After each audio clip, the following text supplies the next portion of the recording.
Great to be here. I think it's fun to be with a group of people who love partners and love growing businesses through partners. And that's definitely the way we look at things at Keap. And, when I think about what we've learned over the years and what I was asked to share, I thought, when you get right down to it, as you grow your business, there's all kinds of change happening. And partners are so frequently left on the outside of that.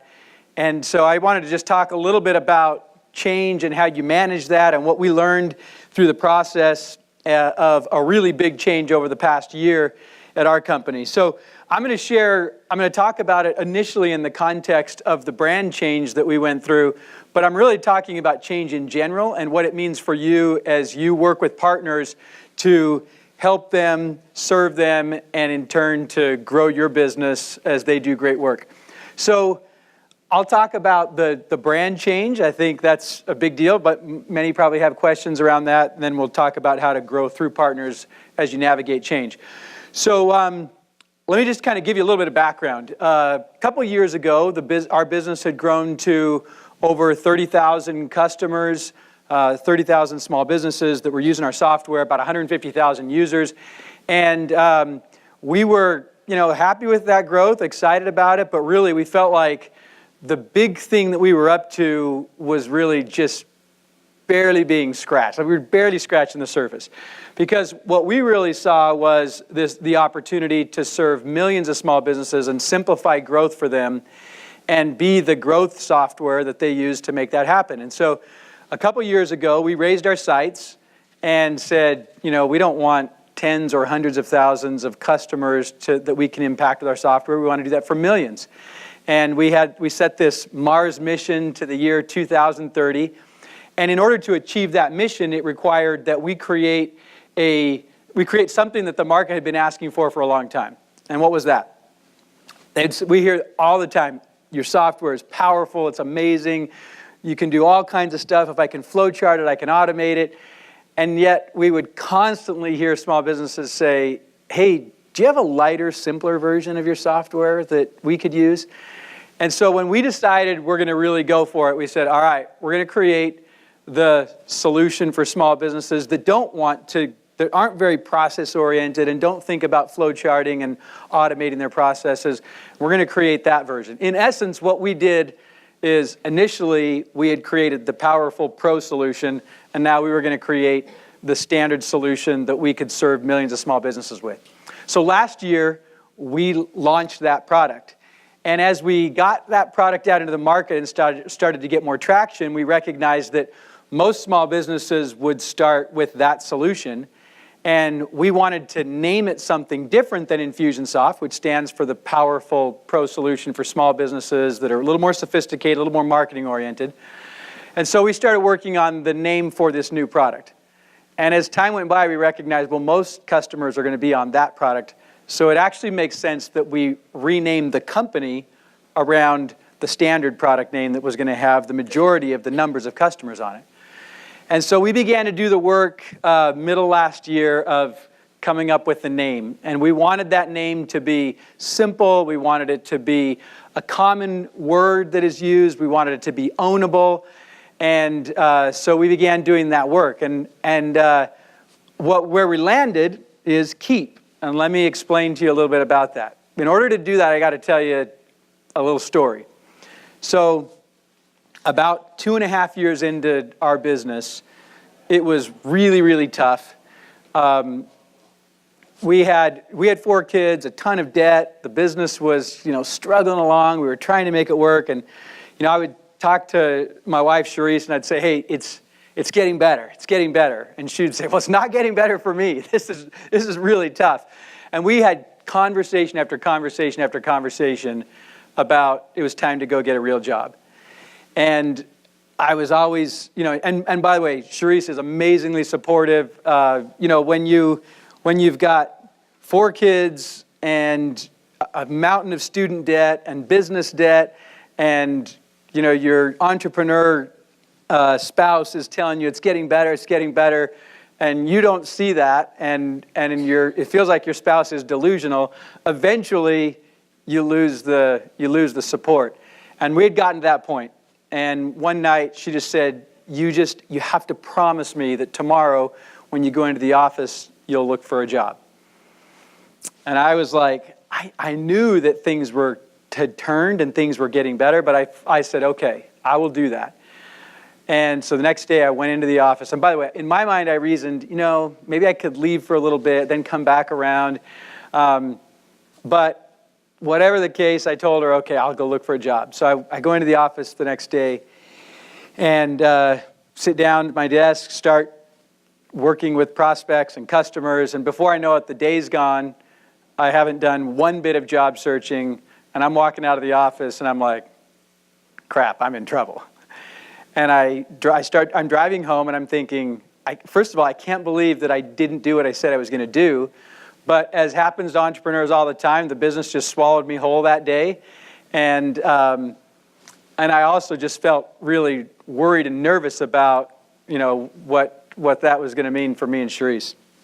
So I will never forget what happened that day. I walked in the house and Charisse was in the kitchen, and I came into the kitchen and her back was to me, and she turned around and right away, did you look for a job today?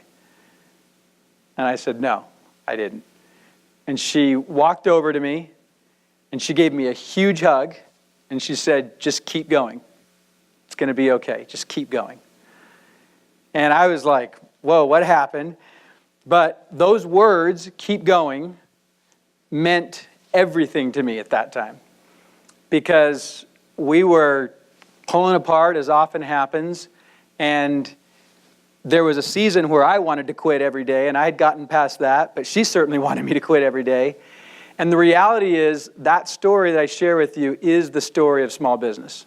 That is what happens to entrepreneurs. Many of you resonate with this story. You have a version of that story. And our purpose has always been to help small businesses succeed. That's our purpose.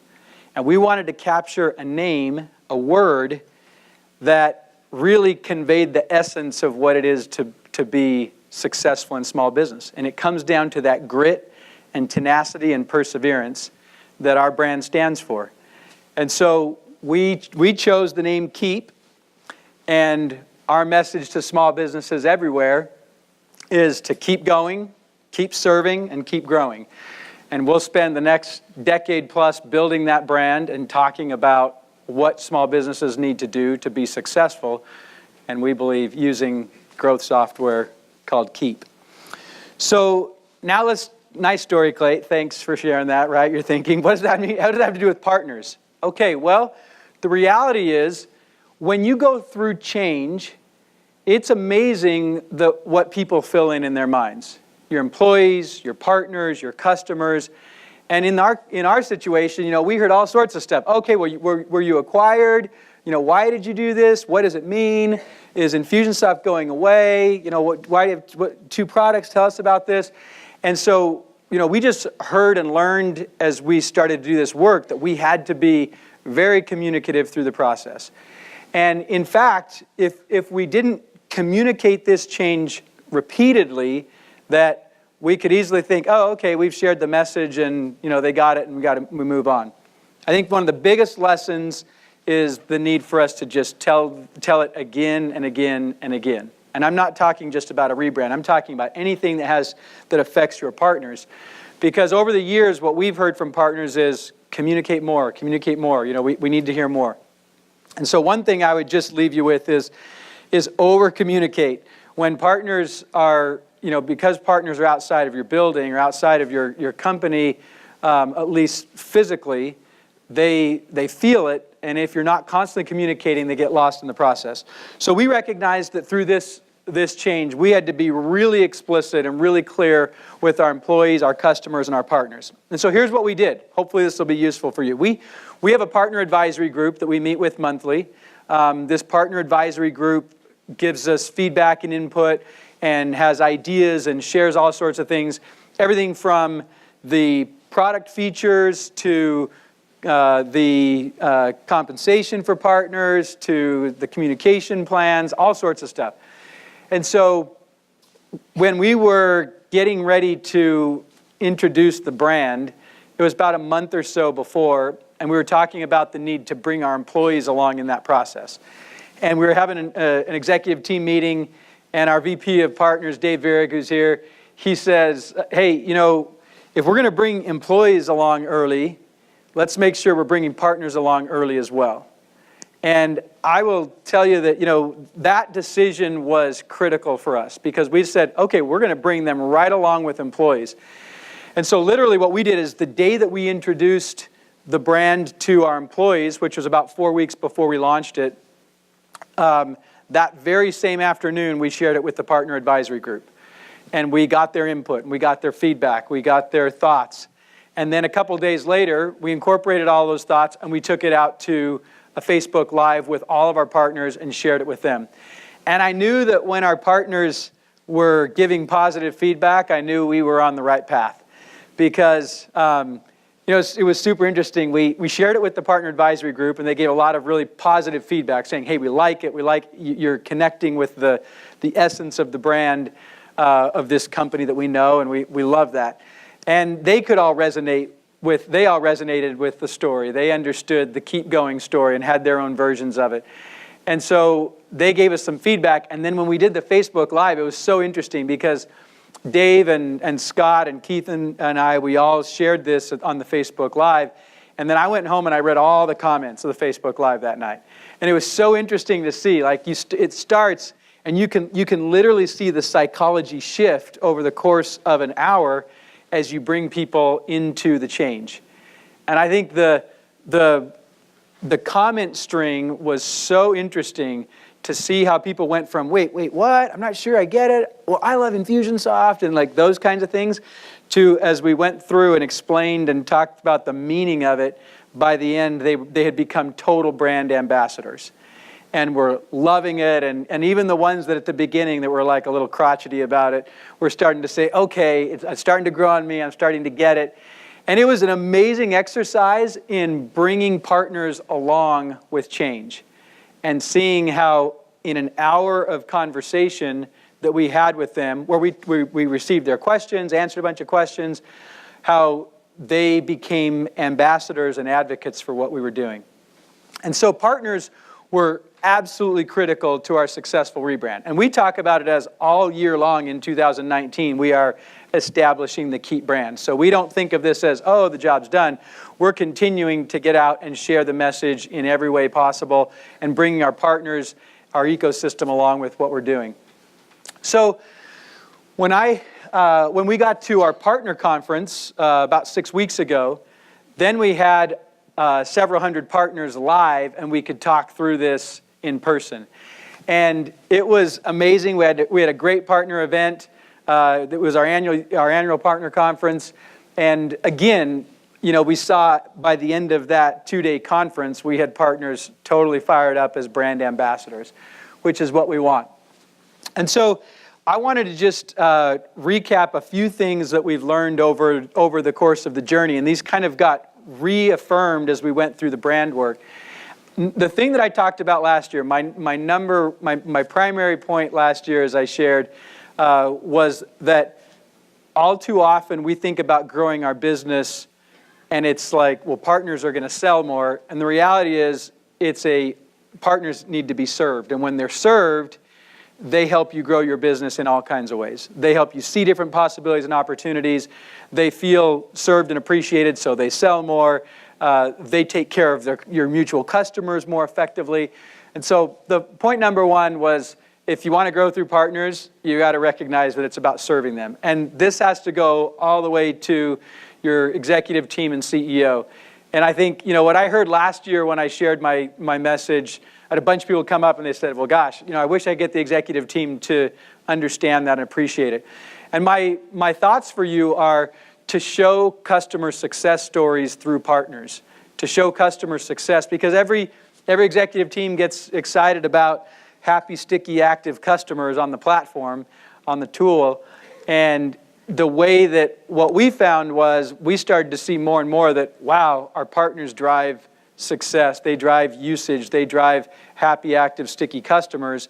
And so if you can get the executive team to see that, then they begin to come around.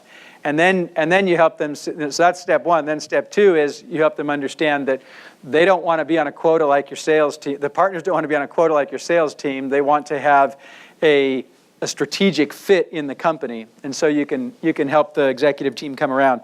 But that point is, I can't emphasize that point enough about serving partners. And, I shared last year, and I'll share it again. I see we make missteps at times inside of Keap where we get sales too far out in front, and it's always about serving the partners. The second one is getting the right partners. And this is tricky depending on your program and your customer that you serve. But I think just as you go after a really tight, ideal target customer and you get your avatar tight for the customer, you've got to do the same thing for partners. And I think that was something that we learned and learned that consistently. And again, that was reinforced as we went to PartnerCon last month and went through the brand journey with our partners. Next one was, we didn't get this right early on, but we had to learn how to sell through partners, not to partners. When you sell the product to partners and then they've got a bunch of inventory and they've got to go sell it, it creates all kinds of challenges. And so the trick is really to empower partners in the process so that they can sell effectively. And then this last point, I think, has been really good for us, especially as we've introduced the Keap product last year. Because here's what happens when you introduce a new product, especially if you've started with this powerful pro solution that's called Infusionsoft, and partners love that product because they can go do their ninja stuff around it, and then you introduce this easier to use solution, it first looks like a threat to the partner community. And they're like, hey, why are you doing that? We don't want you to create that. We're valuable because we do all of this ninja work with the Infusionsoft product. So we had to help our partners understand that when many, many more customers come in on a standard solution that's easier, that just creates more opportunity. But we had to show them and teach them that opportunity. And we had to help them understand that there are two things that exist in small business that are never going away. One is that no matter what kind of programs you create for your customers, they are lonely. Small business land is a lonely place to be.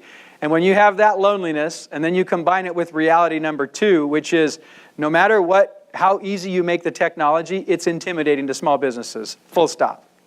So you take a lonely small business that is intimidated by technology, and then you create a product that can bring millions of customers into that base, and you create an explosive partnership opportunity.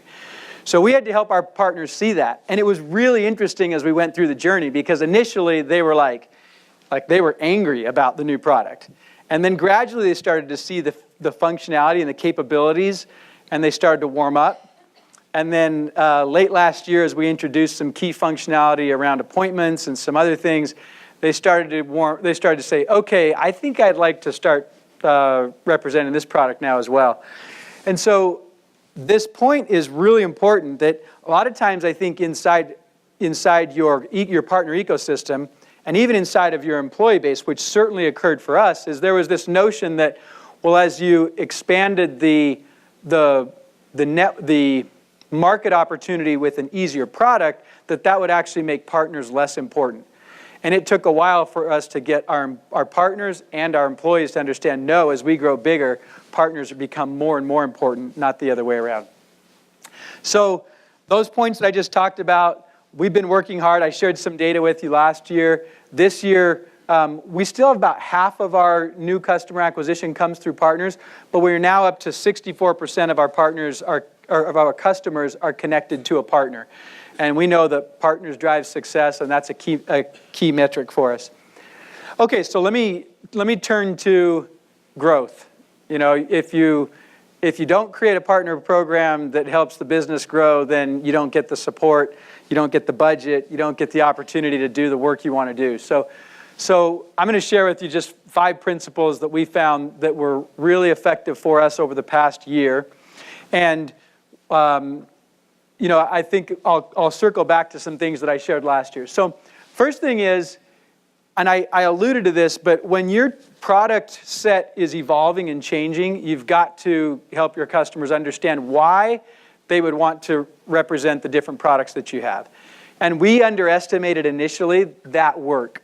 We thought, okay, well, you generally understand Infusionsoft. This is Keap's an easier version of it for people that want not as much power, but they want the ease first and foremost. Then you're going to want this. You're going to want to sell them Keap and serve them with Keap. But we found that we had to really take them much deeper into the capabilities, into the use cases, into the not just the firmographics that they were selling into, but the psychographics of those users. And that was not something that we initially invested in sufficiently. We really saw that and prepared for it going into PartnerCon, our event at the beginning of last month, and put a lot of effort into that. And I was just talking to Dave today, and it's definitely already paid off. We see a spike in sales specifically around the new Keap product in March, and we believe in large part because we help partners understand better the different types of product use cases.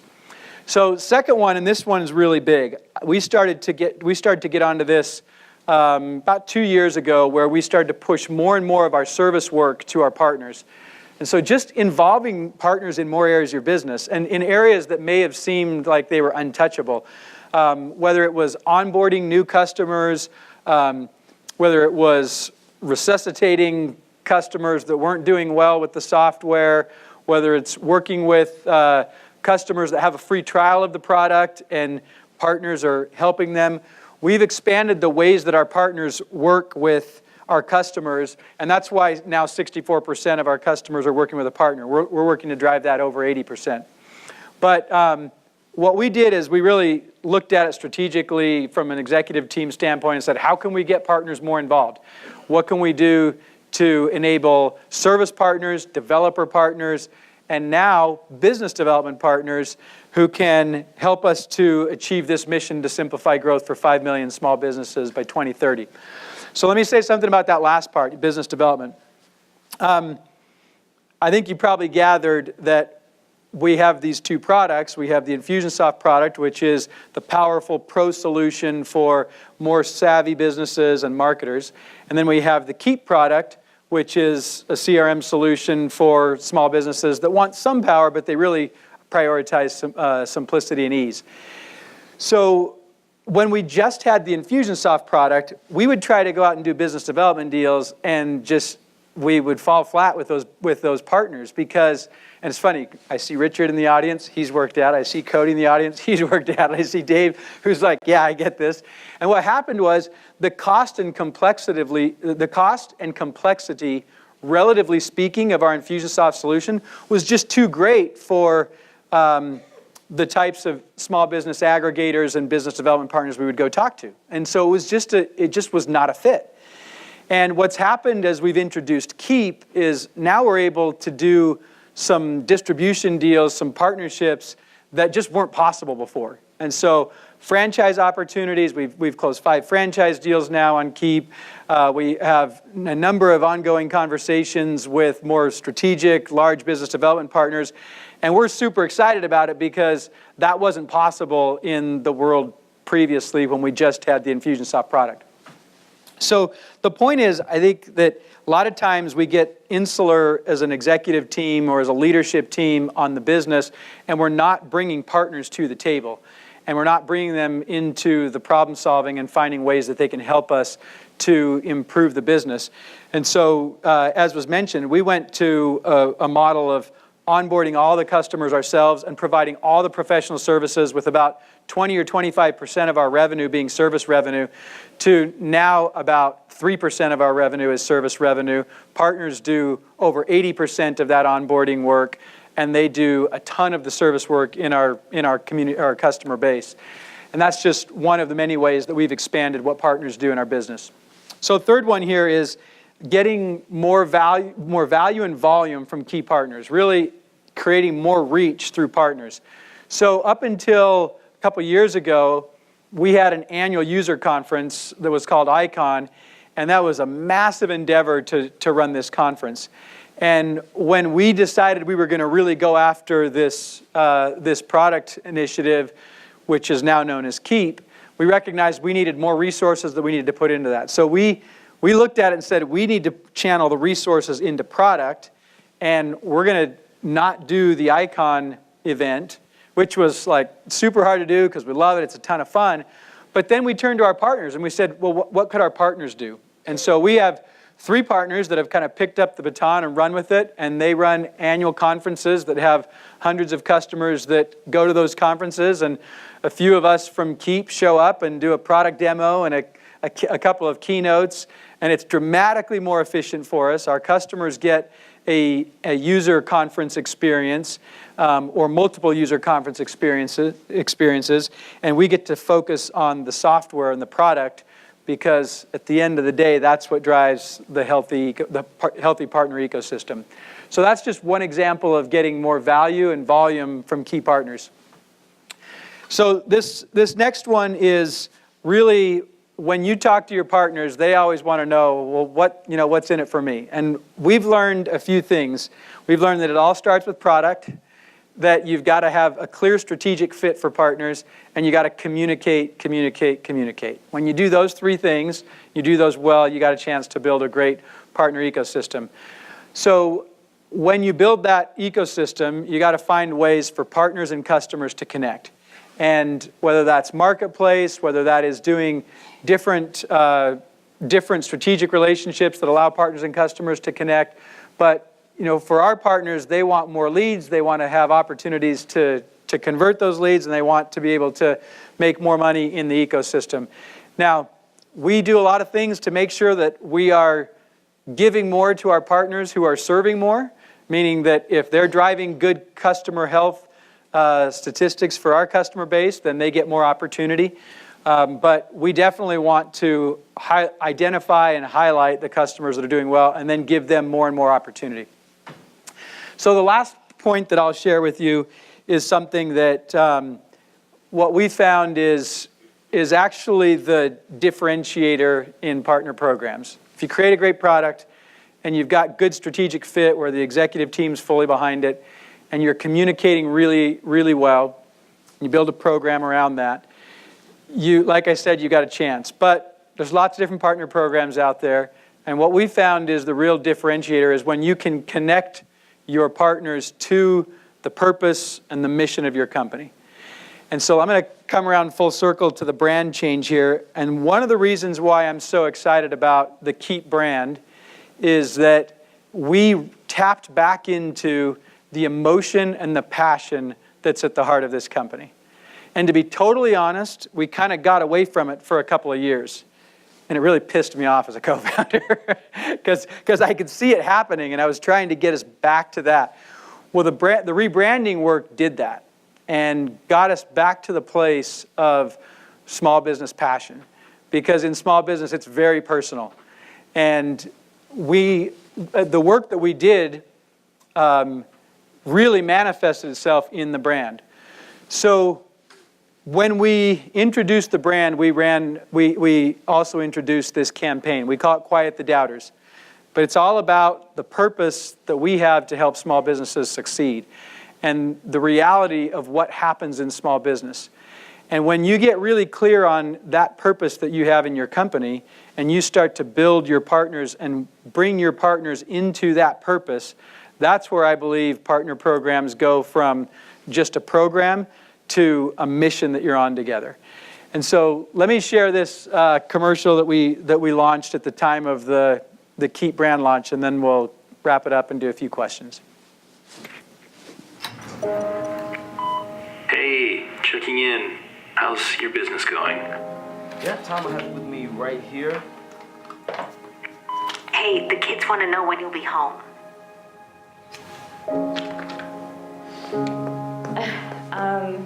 Dude, I'm really sorry. Hey, listen, maybe owning a business is too much to handle right now.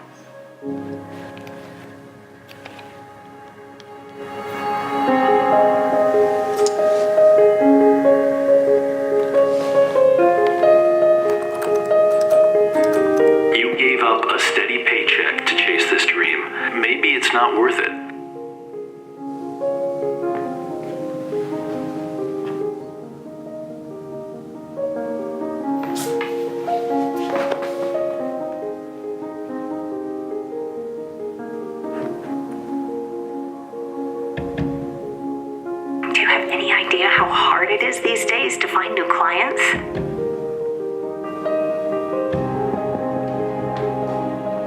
What do you know about managing people?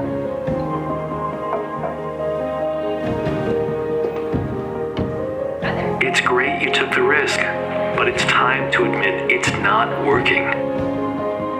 Sorry, girl, I gotta take your dough. I know you're passionate about this. I know you gave it your best shot. But maybe it's time. Maybe it's time. Maybe it's time to get a real job. Nice. All right. So growing a small business is really freaking hard. And some of you have done it and you know what I'm talking about.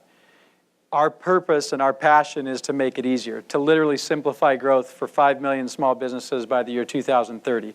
And our solution is the CRM solution small businesses need. But not CRM taken from the enterprise mid-market world and shoved down to small business. Built from the ground up to do all the things that small businesses need to be successful and grow their business. And so that's the mission we're on. And when you enroll your partners in that, when you enroll your partners in your mission, it becomes very, very powerful. For us, there's an amazing effect because our partners are very much our customers. Our customer is a service business. They're a small business that's trying to grow, that's dealing with all of the chaos and challenges of their data spread out in a bunch of different places. And so that message that we have for our partners really resonates because they're living that same thing. So, just to recap, when you're going through any kind of change in your business, if you're not bringing your partners along in that communication, it's going to be really tough for that partner ecosystem to thrive. But further, if you want to grow through partners, you've got to give them opportunities. You've got to be serving them. You've got to give back to them. And then ultimately, you've got to create a mission that they want to be a part of.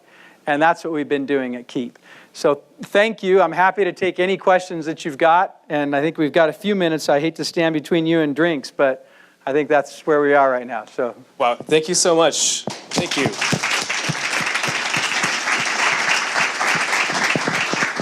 So I'll let you get yourselves ready for questions. We have a mic runner, I think, somewhere. Where does he go?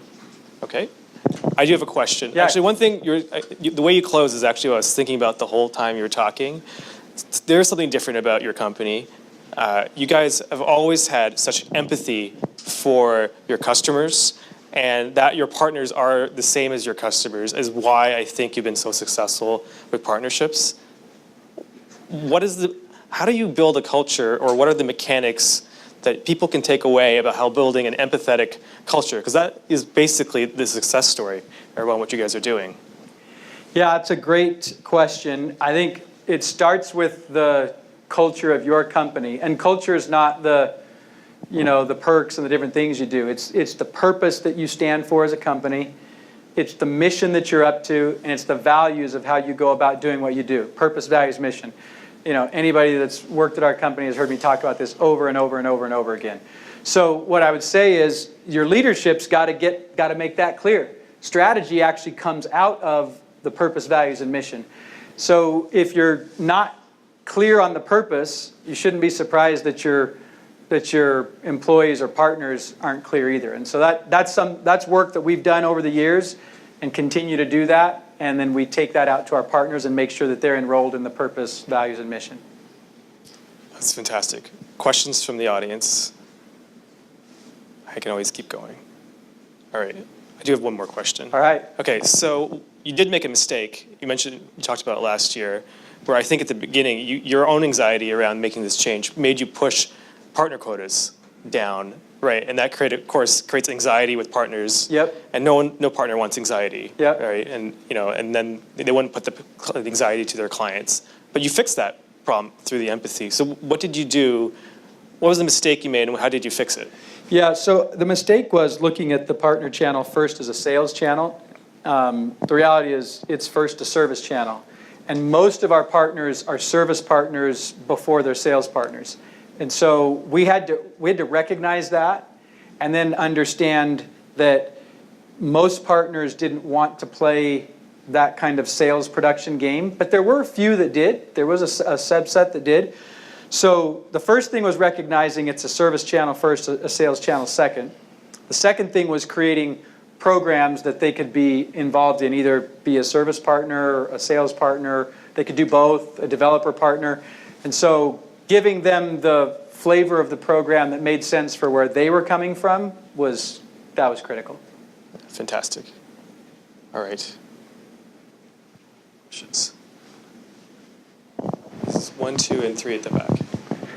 Hi, Clate. I've got a question about the developer partner community. And just curious how, I mean, obviously a lot of what you were doing, especially with the migration to Keap and bringing on your partners, a lot of the partners were more of, I guess, the certified partner mix, the partners who were servicing clients. Yeah.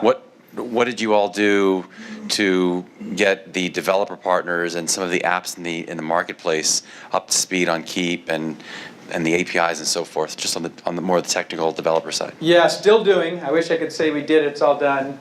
Still in the process of that, but it's just teaching them, sharing them how they work with Keap, how they work with Infusionsoft, being open, having, I mean, it sounds really, really simple, but about a year ago we put a dedicated person on the developer program, and Ben Irwin's done a great job of driving that and just creating communication and clarity and understanding, helping partners understand where the resources are. I think one of the things our partners told us a couple years ago when we learned was we need one dedicated person we talk to, so an account manager, somebody that they can interface with. And for our developer partners, that was definitely needed. And I think getting that, if you don't have someone whose full-time job it is that, and not someone that's wearing 6 other hats, but like that's what they do. If you don't have that at our side, I think it hurts your development partners a lot. And that's definitely gotten better over the last year or so, but more work to do. We're continuing to work on that and make it better. Good question, thanks. Yes? Thank you for sharing that great story. I was with Pure Storage for a few years, and they were very successful because they shared a very similar philosophy around partners and inclusion. So can you share what was the biggest discovery that came out of the Partner Council when you shared the rebranding? Yeah, it was funny. They said, tell that story. I was a little, I'll be totally honest. I was a little bit hesitant to share that story. I mean, the story that I shared literally happened, 13 years ago. And I hadn't told it to too many people, partly because it's a very personal story, partly because I wasn't quite sure where it made sense to tell that. And as we started to work on the Keap brand, and I told internally the story of what Cherise said to me of keep going, my team was like, oh, we need to tell that at the company meeting, and so we did, and that went really well. But we didn't have a Q&A session afterwards. Then we went up to the Partner Advisory Council, and when I shared that story, they were like, you have to tell that story. And I was like, okay. And they're like, no, you have. I was like, okay, I got it. And I think helping us to see what resonated with business owners was the best thing that they did, because they're all business owners. They all heard it. And what I realized was that's not my story. That's every small business owner's story. And I get to tell that story. It's a lot of fun. But it's when I tell it, I'm very clear that they're hearing their story. Thank you. Yeah, in the back. Yeah, hey, Clate. My question's around professional services being farmed out to the partners there. And when you first created the partnership program, was that part of the vision there? I think a lot of companies would say we want to keep those pro services dollars in-house, have a little more control around the implementation of the software there. Can you talk a little about when that transition happened and how that scaled of giving those projects to those partners in return maybe tenfold back to Infusionsoft? Yeah, you bet. So we definitely didn't anticipate it from the beginning.